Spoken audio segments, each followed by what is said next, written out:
बिस्मिल्लाहिर्रहमानिर्रहीम। तो दोस्तों, आज हम बात करने वाले हैं एक्सेल की टॉप 5 ट्रिक्स के बारे में जो आपके बहुत ज़्यादा काम आएगी। तो नंबर वन स्टार्ट करेंगे, ट्रिक नंबर वन। तो देखें, एक्सेल के अंदर आपके पास आपको एक डाटा दिया जाता है और इस डाटा में आपसे ये कहा जाता है कि आप तमाम नेम से पहले यहाँ पर मिस्टर ऐड कर दें। तो यानी कि अगर आप इस तरीके से मैनुअल टाइप करेंगे कि आपने मिस्टर आदिल यहाँ पर राइट डाउन किया, फिर एंटर किया, फिर मिस्टर यासिर लिखा, तो इसमें आपका बहुत ज़्यादा टाइम लग जाएगा। आपको सिंपल यहाँ पर टेक्निक क्या अप्लाई करनी है, आप पहले वाले नेम के साथ यहाँ पर मिस्टर ऐड करेंगे, उसके बाद इस नेम के साथ आपने तमाम रेंज को सेलेक्ट करना है और आपने शॉर्ट की प्रेस करनी है कंट्रोल ई प्रेस करेंगे तो देखें एक ही बारी में क्या हुआ कि सब नेम से पहले यहाँ पर मिस्टर लगा हुआ हमें मिल चुका है। इसके बाद हम बात करेंगे अपनी ट्रिक नंबर 2 के बारे में। अब देखिए, ट्रिक नंबर 2 हमारे पास यहाँ पर आपको कुछ वैल्यूज जो है वो आपको सेम नजर आ रही है, यानी कि यहाँ पर 100 रिपीट हो रहा है। अगर आप चाहते हैं कि आपको एक ही वैल्यूज मल्टीपल रॉज और मल्टीपल कॉलम्स में आपको पेस्ट करना है, तो आप कैसे पेस्ट कर सकते हैं? अगर आप यहाँ पर इस तरीके से टाइप करते हैं, जैसे आपने यहाँ पर 50 लिखा, एंटर किया, 50 लिखा, फिर एंटर किया, तो इसमें आपका बहुत सारा टाइम वेस्ट हो जाएगा। अब एक ही बारी में आप कैसे कर सकते हैं, मान लीजिए कि आपको कितनी रॉज और कितने कॉलम्स के ऊपर अप्लाई करना, आप उतनी ही रेंज को सेलेक्ट कर लीजिए। जैसे मैंने इतनी रेंज को सिलेक्ट किया और यहां से लेकर यहां तक रेंज को सिलेक्ट कर लिया। अब देखिए, यहां मैं आपको इसकी दो टेक्निक्स बताऊंगा कि आप कैसे कर सकते हैं। एक तरीका तो क्या होता है कि आपने जो है यहां पर टाइप कर लेना है सबसे पहले, जैसे कि आपने यहाँ पर 50 टाइप किया, आपने एंटर कर दिया, उसके बाद आपने एक रेंज को सेलेक्ट करना है, जितनी रेंज के ऊपर अप्लाई करना है आप, उसके बाद यहां पर सबसे पहले जो है वो कंट्रोल डी यानी डाउन यानी आपने प्रेस करना है, तो 50 नीचे की तरफ पेस्ट हो जाएगा। उसके बाद कंट्रोल आर आप प्रेस करेंगे तो जो 50 नंबर्स है वो आपके पास राइट साइड की तरफ पेस्ट हो जाएंगे। तो एक जो है वो टेक्निक आप ये अप्लाई कर सकते हैं। दूसरी मैं आपको बता चलता हूं कि आप, मैं करता हूं इसको डिलीट करता हूं। अब मैं क्या करता हूं, एक रेंज दोबारा से सिलेक्ट करता हूं। अब अगर मैं यहां पर दोबारा से 50 टाइप करता हूं, तो अब मुझे यहां पर जो है वो इसको ना एंटर करने की जरूरत है ना ड्रैग करने की, सिंपल मुझे यहां पर करना है कि कंट्रोल को होल्ड करके रखना है और एंटर कर दूंगा। तो देखें एक ही बारी में इसने डाउन और राइट दोनों तरफ जो है कॉपी पेस्ट करके हमें सेम वैल्यू को दे दी है।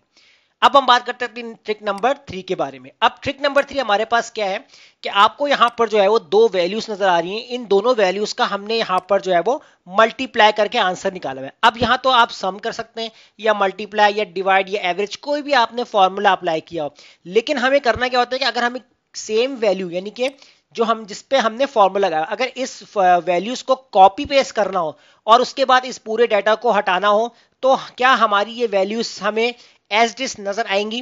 तो देख लेते हैं हम। तो मैंने क्या किया, कंट्रोल सी से कॉपी किया और किसी भी सेल के ऊपर आकर कंट्रोल वी के साथ मैंने इसको पेस्ट कर दिया। अब जब मैं इसको पेस्ट कर रहा हूं तो देखिए मेरे पास यहां पर 0 0 आ रहा है। उसकी वजह यह है कि आपके पास इस सेल के अंदर जो है वो फॉर्मूला अप्लाई हुआ है। अब इस फॉर्मूले वाली वैल्यू को कैसे कॉपी पेस्ट करना है, तो आप क्या करेंगे, यहां पर इस पूरी रेंज को सेलेक्ट करें, कंट्रोल सी से कॉपी करें।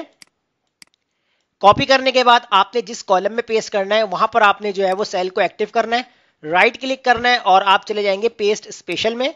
उसके बाद आपने वैल्यूज पे चेक लगाना और इसको ओके कर देना। तो देखेंगे आपका काम हो गया, इसने सेम फॉर्मूले वाली वैल्यूज को एज एक वैल्यू पेस्ट करके हमें दे दी है। अब हम चलते हैं अपने ट्रिक नंबर 4 पे। अब देखें ट्रिक नंबर 4 हमारे पास क्या है कि अगर आपको यहां पर कोई ऐसा एक टास्क दिया जाए जिसमें आपके पास कुछ वैल्यूज हैं, अब इन वैल्यूज में से जो है वो आपको ऑल्टरनेट सेल्स को प्लस करने का कहा जाए, यानी कि वो कहे कि आपको नंबर 1 सेल को आपने जो है वो प्लस करना है, उसके बाद एक सेल छोड़ के इसको प्लस करें, फिर एक सेल छोड़ के इसको, फिर एक सेल छोड़कर इसको, फिर एक सेल छोड़ के इसको, यानी ऑल्टरनेट प्लस करना है। तो उसकी टेक्निक क्या होती है कि हमने यहाँ पर जो है वो 1 0 1 0 करके जो है वो नंबरिंग ऐड कर दी, यानी कि पहले वाले 1 फिर 0 फिर 1 फिर 0 फिर 1 फिर 0, इस तरीके से। अब उसके बाद आपको यहाँ पर कैसे जो है वो टोटल निकालना है, आपने यहाँ पर इक्वल लगाया और सम इफ का फॉर्मूला टाइप किया। रेंज के अंदर आपने जो है वो ये वाली जो रेंज है यानी कि ये कॉलम, इसको आपने सेलेक्ट कर लेना यहां तक जहां तक आपके पास नंबर्स हैं। उसके बाद कॉमा लगाएंगे, क्राइटेरिया में आपने इसी सेल के नंबर 1 को सिलेक्ट करना है, कॉमा लगाएंगे। सम रेंज के अंदर आपने इसको सिलेक्ट कर लेना है, ये जो आपके पास नंबर लिखे हुए। उसके बाद आप यहां पर ब्रैकेट क्लोज करेंगे और एंटर कर देंगे। जैसे ही एंटर करेंगे तो देखिए 423। अगर आप यहां पर मैनुअल करके देख लें, सिर्फ आपको चेक करवा रहा हूं, आपने इसको सिलेक्ट किया, प्लस किया, फिर एक सेल छोड़ के इसको प्लस किया, फिर इस वाले सेल को प्लस किया, फिर इस वाले सेल को प्लस किया। ये सिर्फ मैं आपको वेरीफाई करके दिखा रहा हूं कि हमारा जो आंसर आया वो सही है या नहीं। इसको सिलेक्ट किया, और उसके बाद हम करेंगे एंटर। जैसे एंटर किया तो अब आप देख सकते हैं दोनों आंसर हमारे पास सेम है। इसका मतलब जो हमने ऑल्टरनेट टेक्निक अप्लाई करनी थी सम की, वो हमारी हो चुकी है। इसके बाद लास्ट ट्रिक के बारे में हम बात करेंगे, ट्रिक नंबर 5 के बारे में। अच्छा, अब यहां पर ट्रिक नंबर 5 के अंदर हमें यानी आपको जो है यहां पर एक सेल नजर आ रहा है जिस सेल के अंदर कलर फिल हुआ हुआ है, लेकिन ये कलर थोड़ा सा आपको डिफरेंट नजर आएगा क्योंकि इस कलर के अंदर जो है वो ग्रेडियंट कलर अप्लाई हुआ है। अब ग्रेडियंट कलर आप कैसे अप्लाई कर सकते हैं सेल के अंदर, यहां मैं थोड़ा सा सेल को इंक्रीज कर लेता हूं।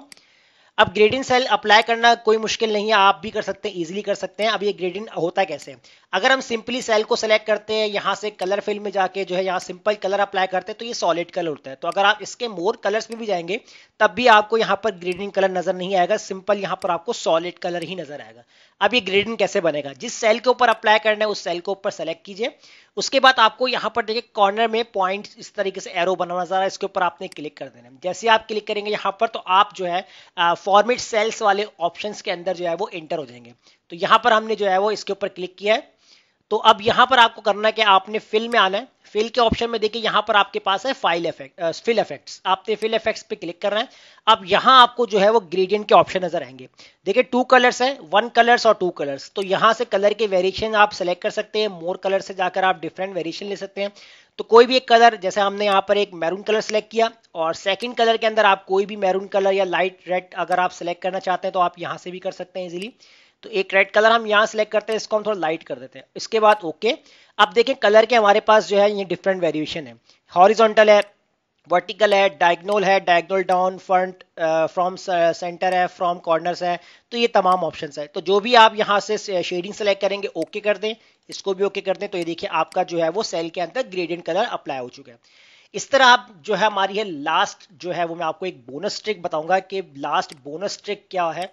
तो देखें डेटा के अंदर हमें बहुत सारा एक जो प्रॉब्लम आ रहा होता है कि अगर हम अपनी डेटा को फॉर्मेटिंग देना चाहते हैं, लेकिन फॉर्मेटिंग कुछ इस तरीके की होती है कि हमें 1 रॉ जो है वो कलर्स में चाहिए, 1 रॉ हमें सिंपल चाहिए, या 1 कॉलम हमें कलर्स में चाहिए, 1 हमें नॉर्मल चाहिए, 1 कॉलम कलर्स में। तो ऑल्टरनेट कलर्स अगर रॉ और कॉलम को करना है तो आप कैसे कर सकते हैं।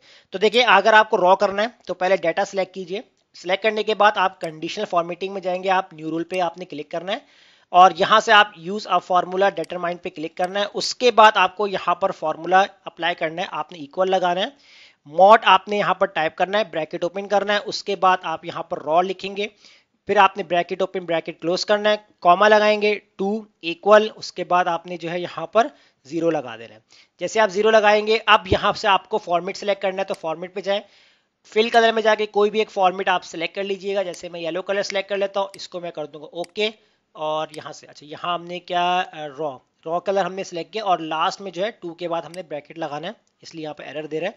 तो ये फॉर्मूला आ जाएगा, उसके बाद ओके कर देंगे। तो ये देखिए ऑल्टरनेट रॉज जो है वो आपकी कलर से फिल हो चुकी है। इस तरह अगर आपको कॉलम करना है तो आपने जो है पूरा डाटा सेलेक्ट करना है, कंडीशनल फॉर्मेटिंग में जाके न्यू रूल पे क्लिक करना है और इस फंक्शन में जाएंगे। अब यहाँ पर आपने जो है मॉड का फार्मूला अप्लाई करना है, वहां पर आपने रॉ लिखा था तो अब यहाँ पर आप लिखेंगे कॉलम, कॉलम लिखेंगे। उसके बाद आपने ब्रैकेट ओपन ब्रैकेट क्लोज करना है, कॉमा लगाएंगे, 2 लिखेंगे, उसके बाद ब्रैकेट क्लोज, इक्वल लगा के हम यहाँ पर कर देंगे 0 और फॉर्मेट पे जाएंगे और यहाँ से जो है मैं रेड कलर सेलेक्ट कर लेता हूँ और इसको कर दूंगा ओके। तो यहाँ भी ओके। तो देखिए ऑल्टरनेट जो है वो रॉस और कॉलम्स को अगर आप इस फॉर्मूले की टेक्निक से अप्लाई करेंगे तो आप अपने डाटा को इजीली फॉर्मेट बना सकते हैं। तो उम्मीद करता हूँ आज का टॉपिक आपको समझ में आ गया होगा। वीडियो अच्छी लगी लाइक कीजिए, फ्रेंड्स में शेयर कीजिए और हमारे चैनल को सब्सक्राइब करना मत भूलिएगा। मिलते हैं नेक्स्ट वीडियो में, शुक्रिया।